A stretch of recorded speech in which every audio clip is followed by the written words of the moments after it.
Está en pleno debate lo que es el plan B de la reforma electoral. ¿Por qué tienen que correr todos esos trámites para leyes secundarias? Eso lo tendrá que explicar y es un tema que se va a discutir sin duda. Vamos en vivo a lo que está pasando allá en la Suprema Corte de Justicia de la Nación. Vamos a escuchar qué opiniones tienen las ministras y ministros. La que se hizo prianista. Vamos para allá. En 2022, cuando el presidente de la mesa directiva dio cuenta de ellas. Una hora más tarde, a las 11 de la noche y luego de un receso, una diputada anunció que su grupo parlamentario, Morena, presentaría 2 iniciativas haciendo suyas las que había enviado el presidente de la República, y las del presidente de todos modos ya se habían mandado comisiones y entiendo que ahí siguen. La diputada solicitó trato de urgencia para las iniciativas de Morena, de forma que se le dispensaron trámites y no pasaron a comisiones, sino a discusión y votación directa 3 horas después, y de ahí al Senado. El proyecto que se nos presenta no analiza las normas porque primero calibra las violaciones al proceso legislativo, que es de estudio preferente. Si el proceso se califica como viciado, no puede estudiarse su producto. El proyecto entonces repasa las violaciones de ese proceso y propone invalidarlo a partir de varias premisas. Una la hace descansar en el hecho de que el presidente, y cito en comillas, ya no podía presentar iniciativas con carácter preferente, y que a pesar de ello, Morena, con un mínimo ajuste, las hizo suyas y solicitó su trámite urgente. Párrafo 219. Aquí me parece muy respetuosamente que el proyecto cae en una confusión. El presidente mandó 2 iniciativas, es correcto, pero no lo hizo solicitando ese trámite preferente, sino el ordinario, conforme al artículo 71, fracción primera. El artículo 71 se refiere a quién tiene derecho de iniciar leyes, y en 4 fracciones señala que el presidente, a los diputados y senadores, a las legislaturas de los estados y a la ciudadanía. Al artículo se le hizo un añadido en 2012 que dice, y abro comillas, el día de la apertura de cada periodo ordinario de sesiones, el presidente de la República podrá presentar hasta 2 iniciativas para trámite preferente. Cierro aquí comillas. Ni el 6 de diciembre fue el día de apertura de sesiones, ni en las iniciativas se solicitó trámite preferente. El trámite de urgente que recibió la iniciativa de Morena no tiene que ver con el artículo 71 constitucional, sino con el 81 del reglamento de la Cámara de Diputados. Por lo tanto, no comparto la violación al artículo 71 que propone el proyecto, porque tal violación no existe. Sin embargo, coincido con el sentido del proyecto cuando propone que se violó el artículo 72 constitucional en tanto que no se discutió la iniciativa. Discutir algo implica estar en posibilidades de hacerlo, es decir, tener conocimiento de lo que se va a discutir. Difícilmente puede concluirse que en la Cámara de Diputados se conocían las reformas que se votaron esa noche bajo una urgencia que no se demostró. Tan no quedó clara la urgencia que las iniciativas del presidente, iguales a las votadas, pasaron a estudiarse en comisiones.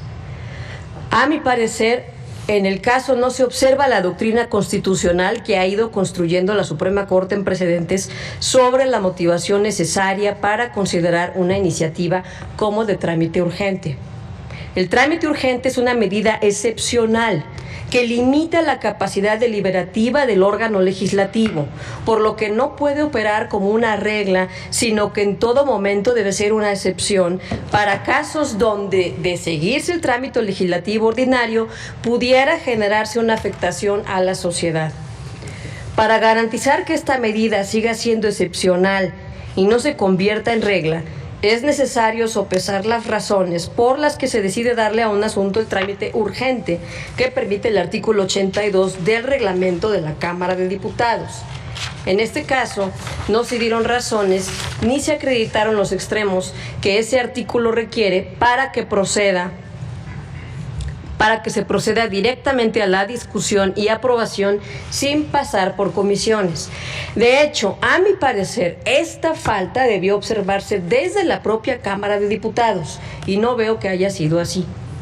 Tampoco se cumplió con el artículo 97 de ese reglamento, en el sentido de que la iniciativa se publicara en la Gaceta a más tardar a las 22 horas del día anterior a la sesión y que el dictamen se circulara con 24 horas de anticipación. Esta falta provocó que las iniciativas se sometieran a discusión y aprobación sin que se hubiese dado oportunidad a la totalidad de diputados y diputadas de conocer las reformas que se ponían o se sometían a su consideración. Este hecho anula por completo la capacidad deliberativa del órgano parlamentario, pues el trámite como urgente en un asunto no puede llegar al extremo de impedir a diputados y senadores de contar con tiempo suficiente para conocer el material que se somete a su aprobación. También constituye una violación al procedimiento legislativo el hecho de que la Cámara de Senadores haya sesionado por separado en sus comisiones unidas. Esto es contrario al artículo 147 del reglamento del Senado. La sesión conjunta no es una mera formalidad, sino una regla que enriquece la deliberación parlamentaria con el intercambio de ideas entre legisladores especializados en diferentes temáticas, siendo precisamente los resultados positivos de ese intercambio lo que justifica que una iniciativa sea asignada a varias comisiones y que éstas deban analizarla en forma conjunta. Una suma de violaciones procedimentales que llevan a la nulidad del procedimiento legislativo. La democracia mexicana ha permitido durante casi 3 décadas las alternancias políticas y con ello el equilibrio de la pluralidad nacional y ha fortalecido el papel de la Corte como árbitro constitucional de disputas políticas y diferendos sociales. La Corte lleva entonces mucho tiempo analizando procedimientos legislativos y ello crea precedentes cuyo seguimiento brinda seguridad jurídica a la sociedad, que es la destinataria final de las decisiones de la Corte. Por supuesto, los criterios de este tribunal siempre van adaptándose a nuevos horizontes y necesidades, las necesidades que la democracia y el institucionalismo van planteando. Nunca es lo mismo una generación que otra. En ese sentido, el proyecto acierta al destacar que los criterios para convalidar un procedimiento legislativo se han ido flexibilizando, es decir, se brinda mayor deferencia a los congresos para dispensar algunos de sus yerros, pero no los que trastoquen la deliberación parlamentaria porque se impactan valores constitucionales. En mi opinión, estos yerros o faltas que se llegan a presentar tienen que ver con el fortalecimiento de nuestra democracia, que despierta pasiones en sede parlamentaria y entonces a veces se atropellan ciertas formas y requisitos. Por lo tanto, la doctrina de la Suprema Corte ha buscado equilibrar estos extremos.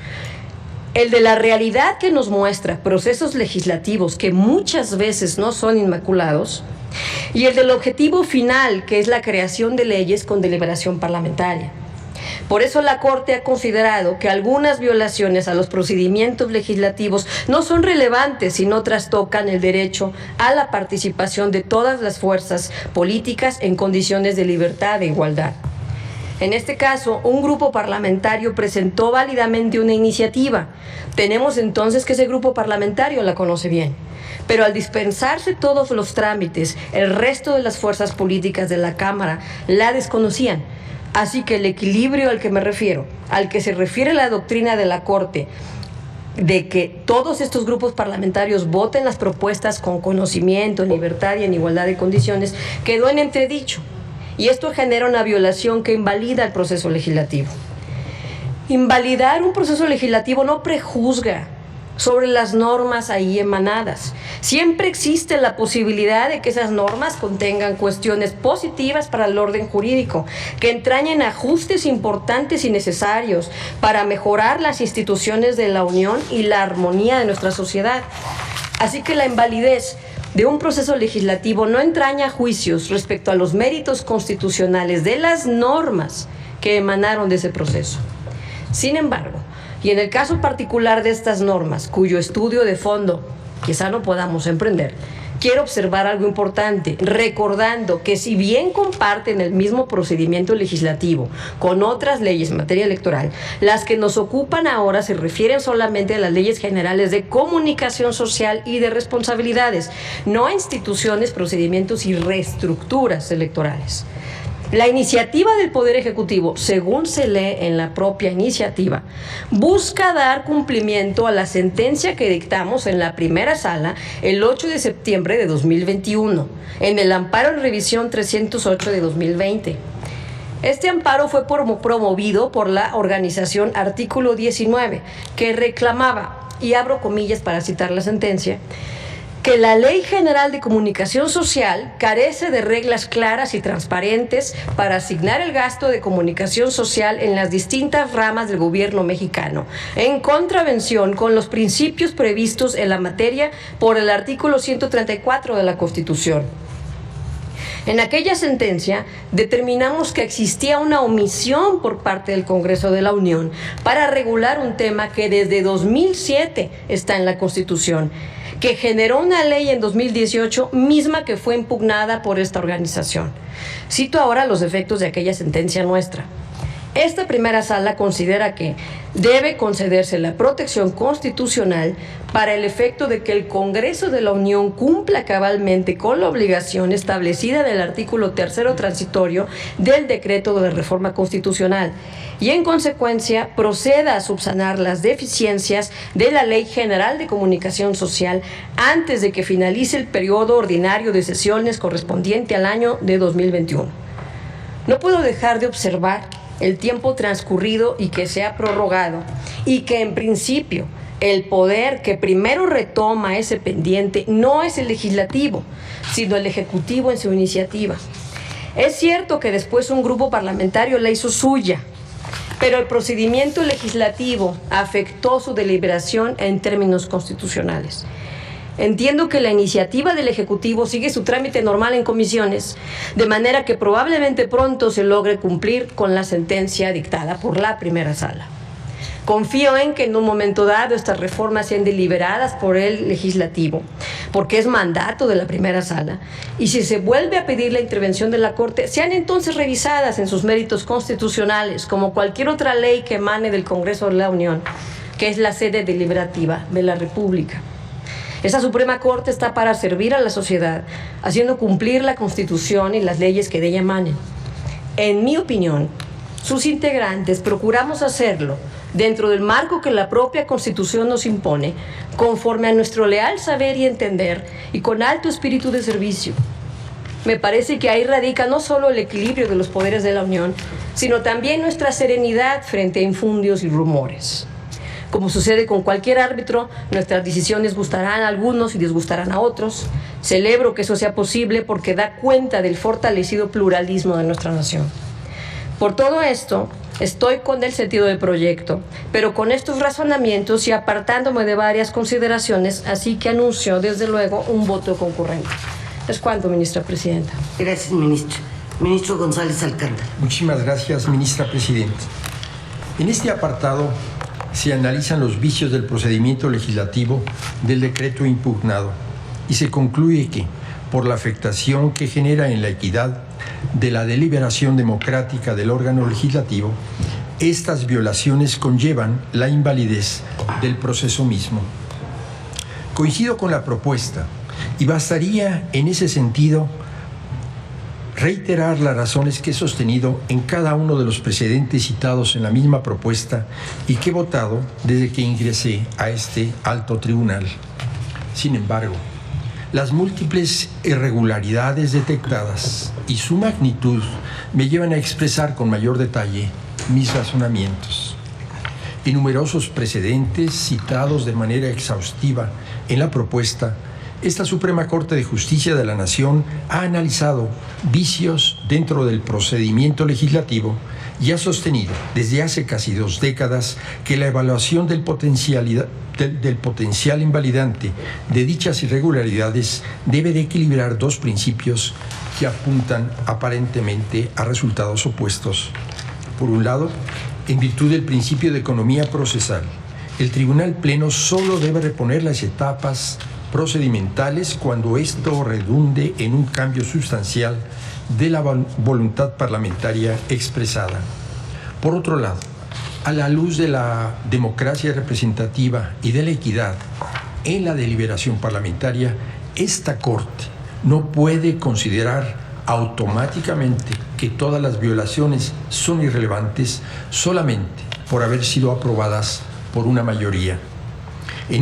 Bueno, déjeme, hago un paréntesis porque acabamos de ver a dos de los personajes que llegaron durante la Cuarta Transformación y que se han convertido en referentes del PRIAN, no en referentes de lo que es, pues lo que es estar a favor del pueblo.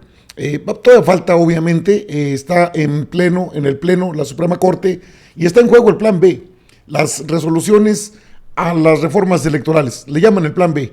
Ya escuchó a Margarita Ríos Farjat y escucha a Juan Luis González Alcántara Carrancá. Qué mal han quedado, pero bueno, sucumbieron a las delicias del poder este par. Vamos, todavía no se define, todavía no está definido. Escuchemos y bueno, aquí tiene toda la transmisión en vivo, es en vivo.